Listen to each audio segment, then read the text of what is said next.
2차 대전 때 나왔던 아우슈비츠 수용소는 이 나치 독일이 그 유대인들을 학살하기 위한 그런 수용소라고 다 알고 계시는데요. 그곳에서 약 600만 명이 살해를 당했다. 이거는 뭐 상상하기 어려운 그런 끔찍한 그 흔적을 남기고 있는 곳이라 할 수 있습니다. 그 죽음의 수용소에서라는 책이 있는데요. 이 책은 그 의사인 빅터 프랭클 박사가 거기에 유태인이라는 이유로 거기에 이제 감금이 되고 그 끔찍한 그 절망의 수용소에서 경험했던 그 실화를 그 수기처럼 그렇게 쓴 책입니다. 제가 알기로 거의 뭐 기록을 세웠다 할 만큼 많은 분들이 이 책을 읽고 또 감동을 받고 했다고 알고 있는데요. 이 책에 보면은 이제 딱 끌려가지고 수용소로 들어가는 그 순간부터 이제 뭐 말로 다 할 수 없는 공포가 휩쓸리는 거죠. 그 나치의 손가락 하나로 이제 이게 오른쪽으로 이 손가락을 기울이면 그거는 이제 사는 거고요. 이 손가락을 왼쪽으로 기울면 바로 이제 가스실로 들어가서 죽임을 당하는 이런 너무나 공포스러운 또 죽음의 두려움이 항상 음습하는 그런 장소가 이게 바로 그 나치가 만든 수용소인데요.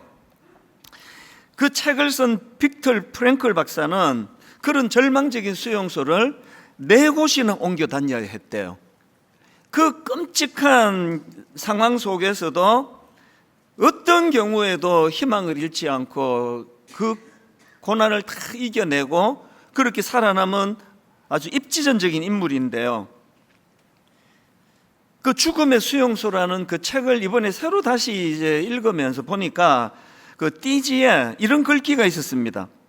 어떤 절망에도 희망이, 또 어떤 존재에도 살아가는 의미가 있다.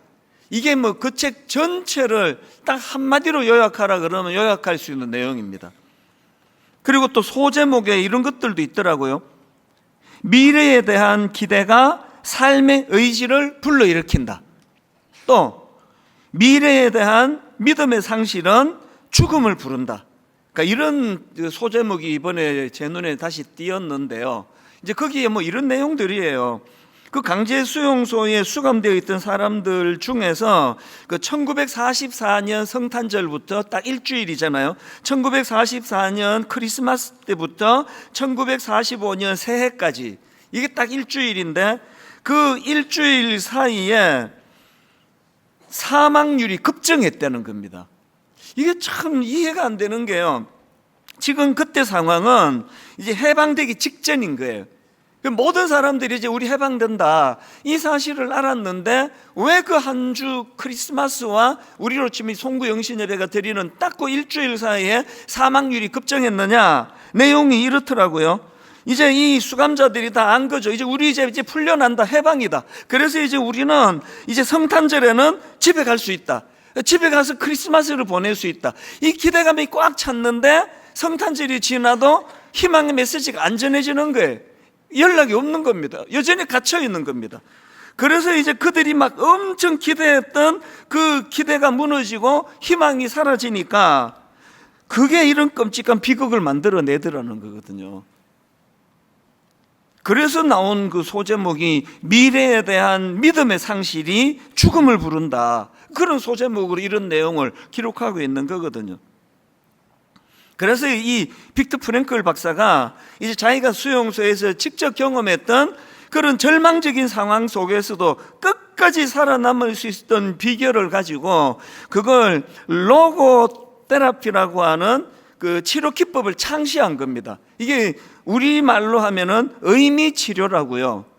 이 의미 치료라는 것은 어떤 사람이 이제 절망에 빠지는 거죠. 그 절망적인 상황에 휩싸일 때 스스로의 삶의 가치를 깨닫게 해주고 스스로의 삶의 의미, 스스로의 삶의 목표를 찾아가도록 돕는 심리치료 기법, 이게 로고테라피, 우리말로 이게 의미치료라는 거거든요. 제가 이런 내용의 그 책을 쭉 다시 읽으면서 제 마음이 뜨거워졌던 이유는요 2가지인데요. 제가 이런 심리를 제가 전공한 사람입니까? 그런데 제가 이제 우리 청년들이 찾아올 때 극도의 절망 속에 막 자살 충동을 느끼고 할 때 제가 썼던 방식이 저도 모르게 이게 의미 치료였더라고요. 왜 살아야 하는지 이유를 제가 설명하고, 제가 극심한 고통 속에서도 살아남았기 때문에 이것이 의미가 된다는 이런 이야기를 계속 상담하면서 해줬거든요. 이게 뭐 로고 테라피인지 뭔지 하나도 모르고 했거든요. 왜? 출처가 빅터 프랭클 박사가 아니라 저는 성경이니까요. 제가 이번에 이 책을 읽으면서 마음이 뜨거워졌던 더 근원적인 그 감동은, 우리 하나님이 저를 치료해 주셨던 데 사용했던 게 이 빅터 프랭클 박사가 창시했다고 하는 의미 치료였고요. 성경에 수많은 이런 의미 치료가 나오고 있는 걸 제가 알게 된 거죠. 이번에 새삼스럽게. 여러분이 아시지만 사도 바울은 극심한 고난의 터널을 뚫고 나온 분 아닙니까? 그가 어떻게 그런 고난을 끝까지 견딜 수 있었는가? 본인이 그 비결을 로마서 8장 18절에서 이렇게 풀어 설명을 합니다. 생각하건대 현재의 고난은 장차 우리에게 나타날 영광과 비교할 수 없도다. 이게 지금 빅터 프랭클 박사가 말하는 미래에 대한 기대가 삶의 의지를 불러일으킨다, 이거 아닙니까?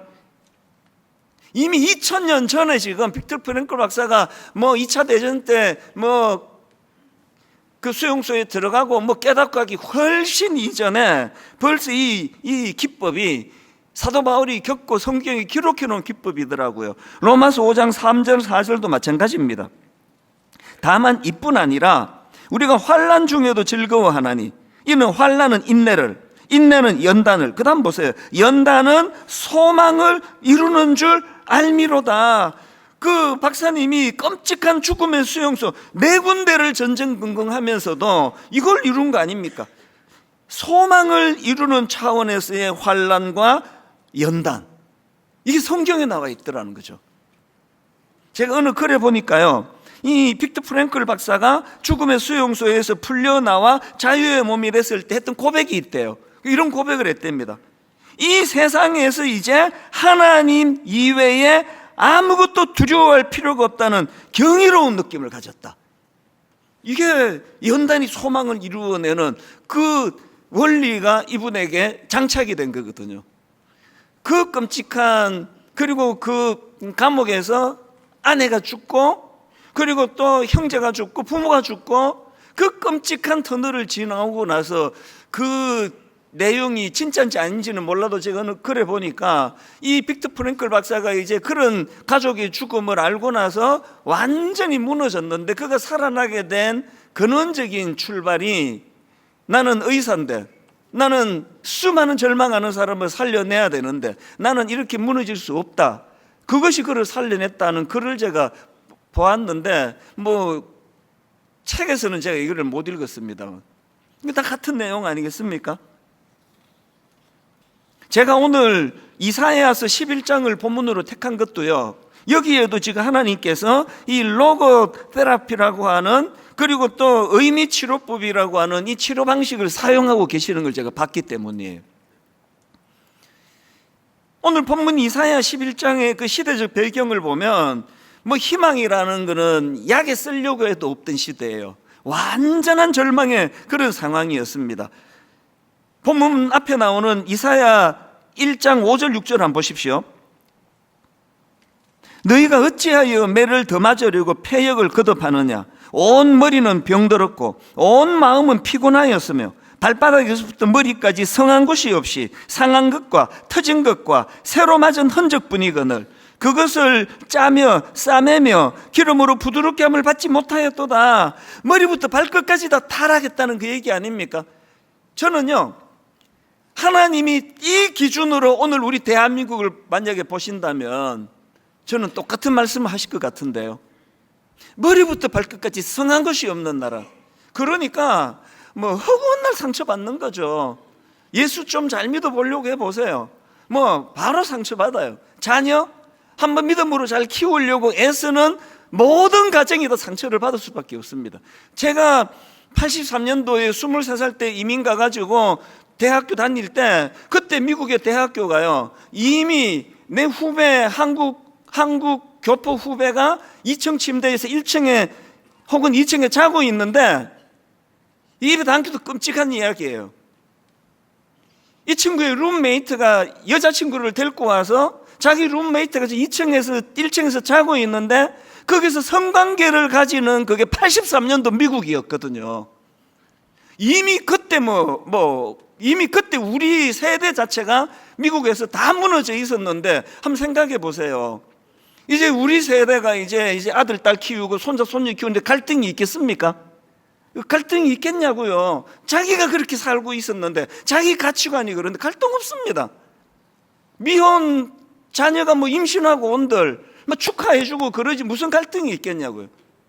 우리가 하나님의 말씀대로 살아보려고 거룩과 순결, 그냥 맨날 있어 붙여가지고 거룩과 성숙해서 부담스러워 죽겠어. 아마 여러분 그러실 것 같아요. 이렇게 사시면요, 자녀 교육을 하면 할수록 고통이에요. 애들이 이해를 못해요. 동의가 안 되는 거죠. 왜 우리 집만 이렇게 유별났냐고.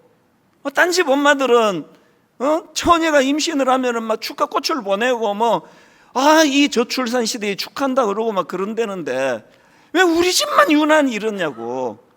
이 갈등으로부터 우리가 벗어날 수가 없습니다. 왜? 머리부터 발끝까지 다 혼란한, 다 지금 혼미한 그런 시대에 빠져 있기 때문 아닙니까? 그렇게 지금 오늘 본문의 배경인 이 이사야서 자체가 머리부터 발끝까지 타락을 했고 그 타락의 결과 민족이 점점 절망의 수렁으로 지금 빠져들고 있거든요. 나라는 남북으로 나누어진 비극에 지금 빠져 있는데 이것도 우리나라랑 비슷해요. 우리도 지금 남북으로 나누어 갖고 이게 도대체 이게 통일이 되는 건가? 그리고 갈라진 북이스라엘은 이제 멸망당하기 직전의 상황이고, 그리고 여러분 역사를 아시잖아요. 그 한쪽 남은 남유다도 이제 바벨론에 의해 망한다, 이제 심판이 확정된 상황이에요. 그러니까 어디를 둘러봐도 이사야 선지자 입장에서 우울한 거죠. 시대가 우울하고 너무나 깔아앉아 있는 그 시대를 바라보는 이사야의 낙심이 참 엄습하는데, 그런데 하나님은요, 이런 절망의 상황에 놓여있던 이사야에게 희망의 메시지를 전하는데요, 하나님께서 어떤 메시지를 주시느냐, 이사야에게 장차 오실 메시아와 그분이 다스리시는 나라에 대한 꿈을 환상으로 보여주세요. 그게 오늘 본문입니다. 자, 먼저 이사야 11장 1절입니다. 이새의 줄기에 산 싹이 나며 그 뿌리에서 한 가지가 나서 결실할 것이요, 그리고는 그 메시아가 다스릴 나라가 어떤 나라인지를 오늘 본문 6절부터 8절까지 이렇게 나옵니다. 그때에, 이 그때에가 굉장히 중요한 표현이거든요. 그때에, 이게 뭘 가리킵니까? 장차 오실 메시아가 다스리실 그때에 이리가 어린 양과 함께 살며 표범이 어린 염소와 함께 누우며 송아지와 어린 사자와 살찐 짐승이 함께 있어 어린아이에게 끌리며 암소와 곰이 함께 먹으며 그것들의 새끼가 함께 엎드리며 사자가 소처럼 풀을 먹을 것이며 젖먹는 아이가 독사의 구멍에서 장난하며 젖된 어린아이가 독사의 굴에 손을 넣을 것이라. 그래도 해를 당하지 않는 주님이 다스리는 그 나라에 대하여, 이게 아까 빅터 프랭클 그 박사의 그 표현으로 말하면 이것으로 끝나지 않는다. 이런 절망으로 너 인생 끝나지 않고 네 민족이 이렇게 끝나지 않는다. 그 절망적인 시대 속에 낙심하고 있던 이사야에게 우리 하나님은 주님이 다스리는 그 나라의 꿈을 지금 이사야에게 심어주고 있거든요. 그래서 제가 오늘 설교 제목을요, 절망은 소중한 꿈의 재료, 이렇게 짧게 했는데 왜 이 제목을 길게 못 쓰니까, 사실은요, 오늘 설교 제목은 하나님은 우리의 절망을 꿈과 희망의 재료로 승화시켜 주신다. 저 이렇게 제목을 쓰고 싶었습니다. 그렇기 때문에 여러분 지금 좀 마음이 힘드세요? 좀 잘 믿어보려고 하면은 맨날 이렇게 상처를 받으세요. 사람을 믿었는데, 사람을 의지했는데 또 배신당하셨어요. 교회까지 와서 또 상처를 받잖아요. 다락방에 갔다가 또 상처를 순장님도 받고 순원도 받고 하잖아요. 그렇게 해서 의기소침해지고 낙심이 되면요, 그때 불러야 되는 찬양이 하나 있습니다. 제가 개척하고 아마 단일곡으로는 제일 많이 불렀던 곡 중에 하나인 것 같아요. 여러분 마음이 우울하면 이 찬양을 따라 부르세요. 사막에 샘이 넘쳐 흐르리라. 사막에 꽃이 피어 향내 내리라. 주님이 다스리는 그 나라가 되면은 사막이 꽃동산 되리. 왜 이렇게 아무도 안 따라 부르는데요? 나 혼자 우울한가? 다행이에요. 우울하면요, 이 찬양에서 가장 중요한 건요, 주님이 다스리는 그 나라가 되면은 이에요. 지금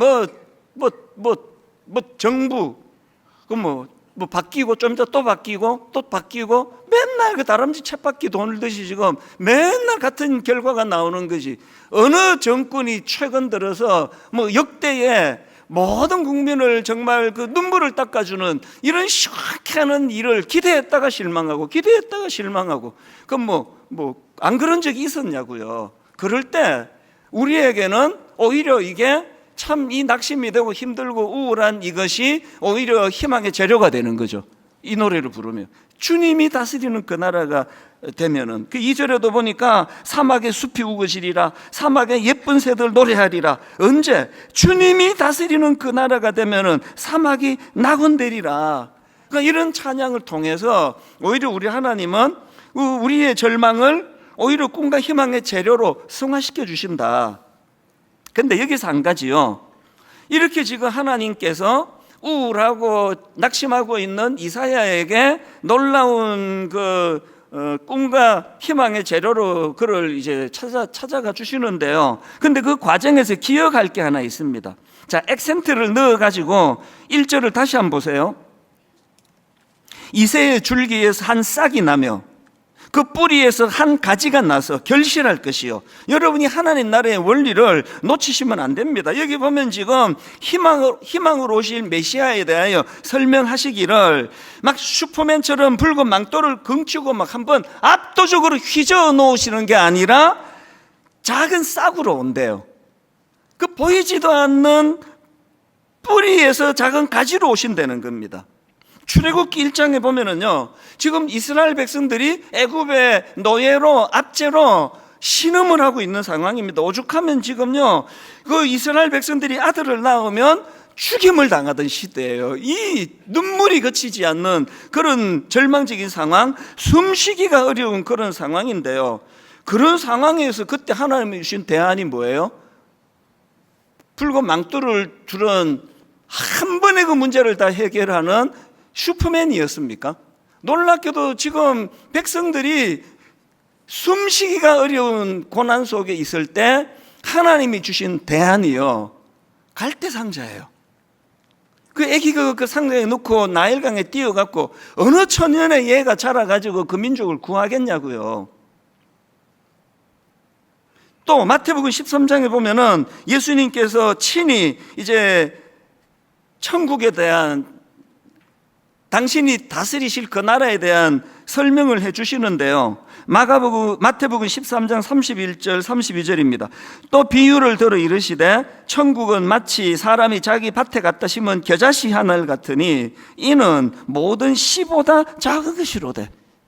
이게 뭐예요 이게? 이게 우리 같으면은 그냥 큰 새들이 깃드는 어마어마한 이런 나무를 보여주면서 이제 니들이 하나님 나라를 꿈꿔도 좋겠다 이래도 시원찮은데, 이게 무슨 겨자씨로 임한데 모든 씨보다 또 제일 작은 거래요. 그런데 왜 하나님의 나라는 이렇게밖에 설명을 못 하시는가? 그게 왜 그러냐니까요. 자, 32절을 끝까지 제가 읽어 드릴게요. 액센트를 바꿔 가지고요.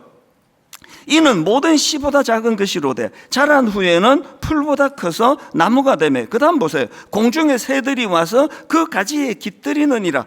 여러분 잘 들어보세요. 신앙생활이라는 것은요, 어떤 슈퍼맨이 되는 것이 아니에요. 신앙생활은요, 영적인 상상력을 회복하는 거예요. 하나님이 보여주시는 겨자씨를 보면서 뭘 상상합니까? 이제 장차 수많은 지친 새들이 깃드는 거대한 나무를 보는 그 영적인 안목과 상상력을 겨자씨를 보면서 찾아 나가는 게 이게 신앙이에요. 그래서 여러분 이제 뻥 잘 치고 이런 교회는 약간 이게 좀 사입이에요. 대부분이 그래요. 막 그 목사도 슈퍼맨이고 뭐 막 성도들도 이 교회도 막 어마어마하다. 거의 다 가짜일 확률이 많아요. 하나님 나라는 그렇게 임하지 않아요. 목사부터가 아니 뭐 주인 되시는 주님이 겨자씨로 임하는데 뭐 저 같은 게 뭔지 그것도 과분한 거 아닙니까? 그러나 우리 되면 여러분 보세요. 22년 전에 나무를 심었더니 거대한 나무가 됐습니다. 분당 우리 교회에 수많은 지친 새들이 모여들고 있습니다. 이렇게 설교하는 건 복음이 아니에요. 여전히 겨자씨예요.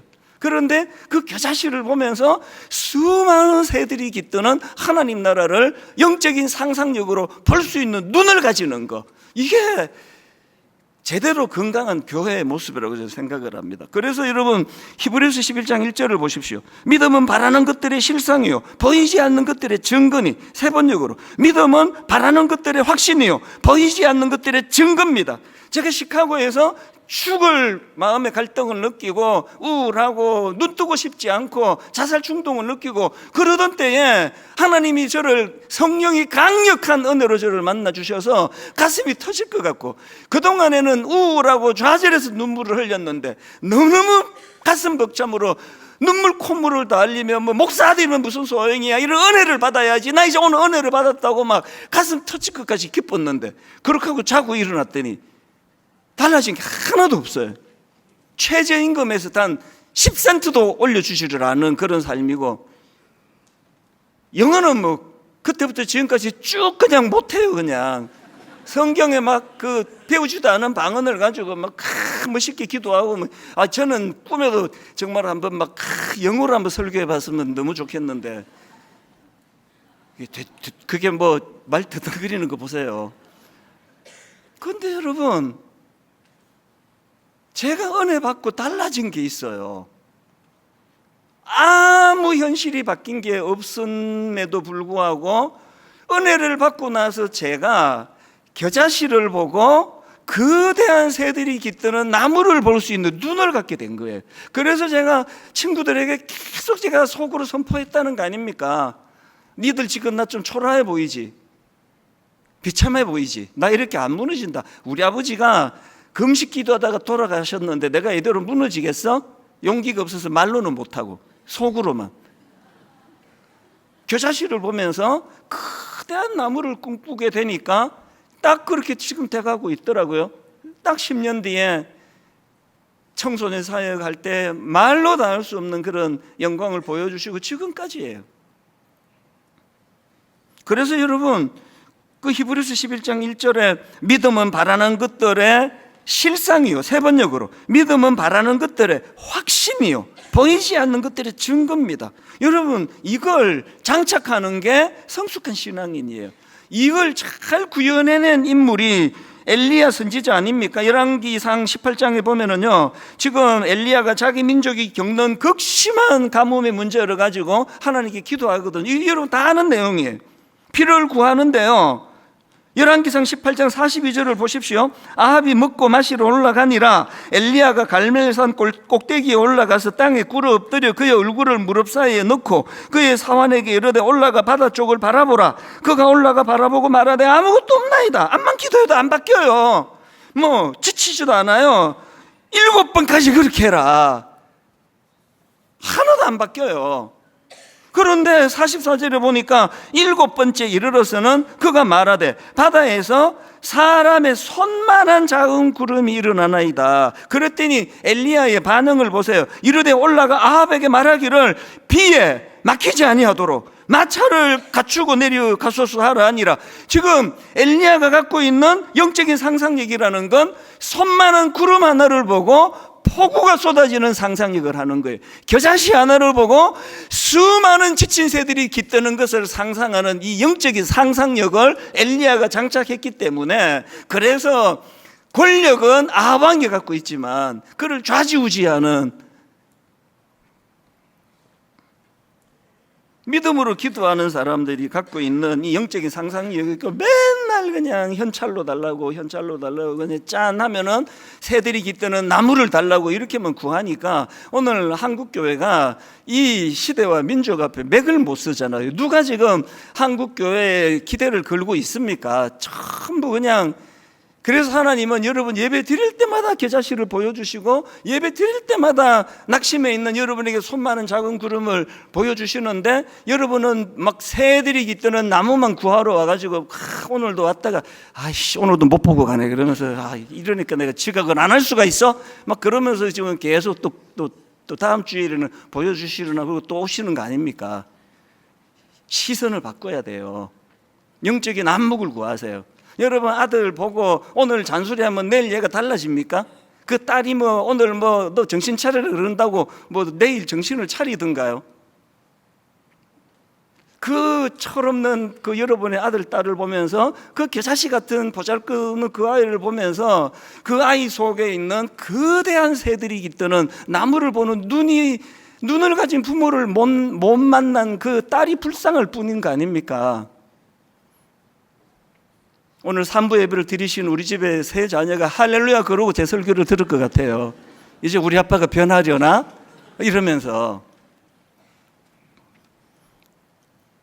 빅터 프랭클 박사가 말하는 미래에 대한 기대가 삶의 의지를 불러일으킨다. 미래에 대한 기대를 도대체 그 죽음의 수용소에서 뭐 거기서 갑자기 새들이 깃드는 나무를 구한 거냐고요. 겨자씨 아닙니까? 고린도후서 4장 8절부터 바울의 고백을요 공동 번역으로 읽어드리. 저는 이제 공동 번역 어지간하면 잘 안 읽어드리는데 표현이 너무 재미있어서 제가 읽어드려요. 고린도후서 4장 8절을 보십시오. 우리는 아무리 짓눌려도 찌부러지지 않고, 이게 표준 말입니까? 우리는 아무리 짓눌려도 찌부러지지 않고 절망 속에서도 실망하지 않으며 궁지에 몰려도 빠져나갈 길이 있으며 맞아 넘어져도 죽지 않습니다. 이렇게 우리는 언제나 예수의 죽음을 몸으로 경험하고 있지만 결국 드러나는 것은 예수의 생명이 우리 몸 안에 살고 있다는 사실입니다. 여러분 아무리 짓눌려도 찌부러지지 않는 삶을 바울이 살았다면 여러분은 어떠세요? 여러분 정말 찌부러지지 않는 어떤 이런 어려운 상황 속에서도 찌부러지지 않으시느냐고요. 마귀가 그냥 뭐 막 실제로 막 그냥 짓누르는 것도 아니고 마귀가 여러분 보고 이러면 알아서 찌부러지는 거 아닙니까? 손도 안 대도 막 벌써 다 찌부러지는 거 아니냐고요. 우린 이렇게 쉽게 찌부러지는데 바울은 어떻게 그렇게 찌부러지지 않을 수 있느냐? 그것은요 바울이 가진 강함이 고린도후서 4장 7절입니다. 우리가 이 보배를 질그릇에 가졌으니 이는 심히 큰 능력은 하나님께 있고 우리에게 있지 아니함을 알게 하려 함이라. 여러분 이제 영적 상상력을 가지고 빅터 프랭클 그 박사처럼 저는 그 책을 읽으면서 이분은 뭐 확실히 크리스찬 아니고는 이런 글을 쓸 수 없다, 저는 그렇게 확신했거든요. 그러면 여러분 똑같이 예수 믿는 여러분에게 이런 빅터 프랭클 박사가 갖고 있는 그리고 사도 바울이 갖고 있는 영적인 상상력이 있으시냐고요. 그것을 장착하려면요 자기를 막 엄청 굉장한 대단한 자존심의 자리에 갖다 놓는 이 시대에 여러분은 질그릇임을 자각하는 거죠. 나는 질그릇이야. 그리고 내가 내댈 수 있는 유일한 근거는 내 안에 보배가 계시기에, 보배 대신 예수 그리스도. 그래서 이는 심히 큰 능력은 내게 있지 않고 그 보배 대신 예수 그리스도 그분에게 있다. 여기서부터 이제 영적인 안목이 시작되는 거 아닙니까? 그런가 하면은 또 한 가지요. 자, 이사야 11장 6절 7절을 다시 한번 보시는데요 액센트를 넣어드렸는데 그 액센트를 넣어갖고 한번 보십시오. 같이 한번 읽어보실게요. 6절 7절 시작. 그때에 이리가 어린 양과 함께 살며 표범이 어린 염소와 함께 누우며 송아지와 어린 사자와 살찐 짐승이 함께 있어 어린아이에게 끌리며 암소와 곰이 함께 먹으며 그것들의 새끼가 함께 엎드리며 사자가 소처럼 풀을 먹을 것이며, 여기서 지금 계속 반복되는 그분이 다스리는 그 나라에 대한 묘사가 함께예요. 아무리 교회가 복잡하고 혼란스러워도 함께 모여야 되는 이유가 여기 있거든요. 그런데요 이 6절 7절 말씀을 한번 자세히 보십시오. 여기 보니까요, 공동체가요, 이리가 어린 양으로 변화된 게 아니에요. 이게 교회 아닙니까? 아무리 은혜 받아도 이리가 어린 양 되든가요? 표범이 염소 되든가요? 성깔이 있는 놈이 오늘 은혜 받고 그 다음 주에는 순한 양이 되든가요? 안 바뀝니다. 저도 안 바뀌고 여러분도 안 바뀌고 그 소그룹 다락방에 이번 주에 한번 실험적으로 가보세요. 거기 변화된 양들만 있습니까? 천만의 말씀이에요. 거기 이리가 제일 앞에 앉아 있고요, 사자도 있고 뭐 엄청 날카로운 이빨을 드러내는 짐승도 있고, 다락방 가보면 그 동물원이에요. 동물원 하나도 바뀌지 않아요. 하나님은요, 강제로 막 그 사자 이빨을 뽑아가지고 그런 억지스러운 평화를 추구하는 분이 아니에요. 여전히 성깔 있고 여전히 말 함부로 하고 여전히 미숙하고, 그러나 이렇게 서로 대적하던 세력들이 함께 공존하는 공동체를 이루어가는 거예요. 그래서 여러분, 그 다락방에 가실 때도 그렇고 교회 오실 때도 그렇고 항상 이 교회 문을 출입할 때마다 두 가지를 꼭 이제 머리에 담으셔야 돼요. 하나는요, 첫 번째가 뭐냐, 이사야 11장 9절입니다. 내 거룩한 산 모든 곳에서 해됨도 없고 상함도 없을 것이니 이는 물이 바다를 덮은 같이 여호와를 아는 지식이 세상에 충만할 것이라. 교회는 사자가 순한 양이 돼서 그게 교회가 아니에요. 교회는 이 하나님의 지식을 장착하는 곳이에요. 장차 하나님 다스리는 그 나라가 이루어지려면 물이 바다를 덮은 같이 여호와를 아는 지식이 세상에 충만해지기를 구하는 사람들이 많아지는, 그게 건강한 교회예요. 그런가 하면 두 번째로 또 그 호세아 4장 6절도 읽어드릴게요. 내 백성이 지식이 없으므로 망하는도다. 호세아 6장 3절. 그러므로 우리가 여호와를 알자. 힘써 여호와를 알자. 이게 첫 번째, 물이 바다를 덮은 같이 여호와를 아는 지식이 충만해지기를 구하면서 교회를 출입해야 되고요. 두 번째가, 여러분 교회에서 상처를 받으세요. 교회에서 상처를 안 받겠다는 말은요, 폭우인데 나는 비를 안 맞겠다 그 말이에요. 교회는 상처를 받아요. 반드시 받아요. 뭐 안 받으면 내가 드릴게. 상처를 반드시 받아요. 교회는. 상처 없는 교회를 찾지 마세요. 그런데 여러분, 중요한 건 두 번째예요. 교회에서 상처를 받으면 그걸 갖고 나 교회 안 가! 이렇게 흐르는 게 아니라 주님이 다스리는 그 나라를 사모하는 도구로 쓰게 되는 거예요. 제가 사실 지난 일주일 동안 좀 심한 슬럼프에 빠졌어요. 그래서 이게 잘 회복이 잘 안 되고 자꾸 이렇게 눈물도 나고 뭐 글쎄요, 뭐 이제 뭐 제가 이런 고백을 할 때는 또 이제 다 또 뭐 회복이 될 때만 이제 고백을 하니까 걱정 안 하셔도 되는데요. 이제 여러 번 그런 걸 겪었죠. 이게 이제 우울증인가? 이게 이제 우울증이 오나? 이런 상황이 이제 뭐 가끔씩 있는데 지난주가 그랬습니다. 그리고 놀랍게도 단 한 번도 우울증이 걸린 적이 없어요. 우리 교회에 정신과 그 의사분이 세 종류의 약을 몇 번이나 주셨어요. 요거는 제일 약한 건데 잠이 안 올 때만 드시고, 그게 안 될 때 중간 거 드시고, 그게 안 될 때 요게 좀 센 겁니다. 그래서 뚜껑을 달리한 세 종류의 그 정신과 치료약을 제가 몇 번 받아 놓고요, 놀라운 건 단 한 번도 먹은 적이 없습니다. 다 회복이 되고 다 치료가 되니까요. 이번에 또 그런 일이 일어났어요. 지난 주일 예배를 마치고 먼저 이제 그 아내 되시는 분이 이제 교회를 한동안 떠났다가 하나님의 이제 상처를 받고, 교회 상처를 받고 떠났다가 강권하시는 은혜를 받고 다시 돌아오게 됐노라고.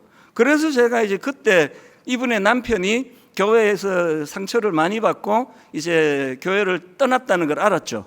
그래서 뭐 여기저기도 기웃거리다가 이제 지금 교회를 안 나가는 것 같다. 그분을 이제 지난 주중에 만난 그 남편을 만났더니 조금 이제 좀 하여튼 좀 특이한 케이스예요. 많은 목사님들에게 상처를 받은 거예요. 또 받고 또 받고 또 받고, 이제 결정적으로 이분을 강타한 게 이제 1만 성도 파송 운동 29교회로 가는 과정에서 제가 들어봐도 그 목사님은 그렇게 하시면 안 되는 일을 한 거예요. 그래서 무너져 버렸어요. 그래서 이제 교회를 떠났죠. 그리고는 뭐 꽤 시간이 지났는데 이제 저한테 연락이 와서 만났더니 1시간 동안 그 이야기를 하는 거예요. 계속 그 이야기를 들려주는데 제가 마음이 굉장히 힘들어졌어요. 제가 그분에게 이렇게 말했습니다.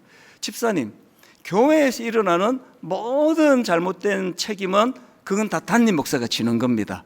제가 무릎을 꿇고 싶습니다. 용서해 달라고, 저를 용서해 달라고. 그리고 해드린 이야기가 이거예요. 그런데 집사님, 그 상처 준 그 목사님들을 어쨌든 용서를 하셔야 돼요.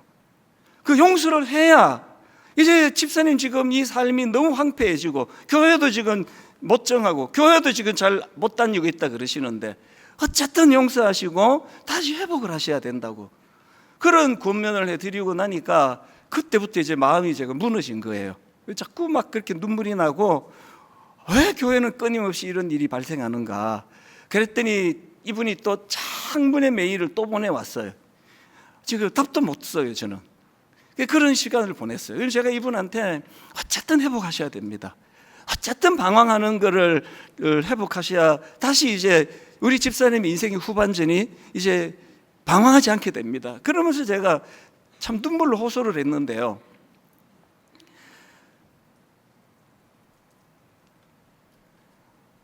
분당 우리 교회가 어떤 과장된 소문을 밖에서 듣고 내고 하시는지는 몰라도 이게 분당 우리 교회 실체예요.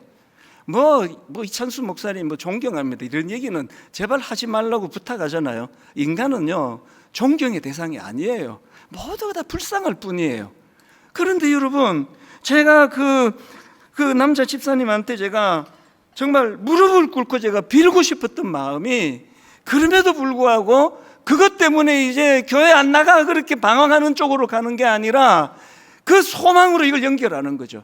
주님이 다스리는 그 나라를 꿈꾸고 인간 지도자는 믿을 게 못 되고 인간 목사는 내가 신뢰할 수가 없는데 그러나 장차 다스리실 사랑으로 공유로 다스리실 그 주님으로 말미암아 이제 주님이 다스리는 그 나라를 난 더 꿈꾸게 됐다. 더 소망하게 됐다. 난 이제 사람 내가 의지하지 않을 거야.